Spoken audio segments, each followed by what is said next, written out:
Зоран Заев го поддржува бизнисот на контроверзниот црногорски бизнисмен Дака. По 3 дена молкна оваа тема, премиерот на Македонија конечно проговори за овој скандал, објавен од опозицијата. Вели бил среќен што Дака гради на периферија, а не во центарот на Тетово. Од ВМРО ДПМН објавија документи за патот или брзата трака, како што вели потпредседателот на оваа партија Александар Николовски, за граѓење на згради во Тетово, бизнис вреден 200 милиони евра, пари во джебот на Миодраг Давидовиќ. Заев потврди дека градоначалничката на Тетово Теута Арифи од ДУИ поднела барање за согласност за промена на ДУПот до Министерството за транспорт и врски, а дозволата добила експресно по само 7 дена.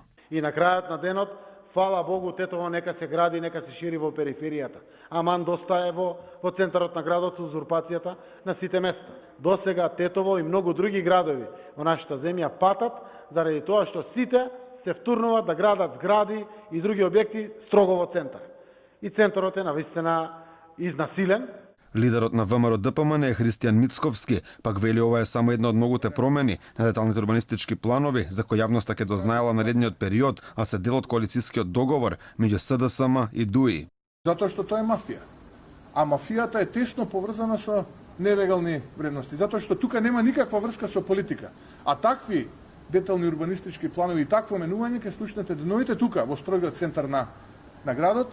И зошто се менувани, кога се менувани, која била целта на менувањето на тие детални урбанистички планови.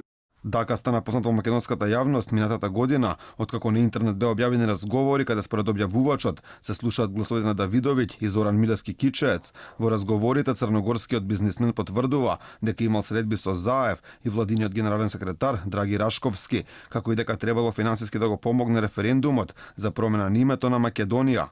Покрај ова, според аудиобомбата, Дака со премиерот и Рашковски договарал да го добија просторот Јелак во Тетово, кој е голем неколку илјади метри квадратни, во непосредна близина на центарот на градот.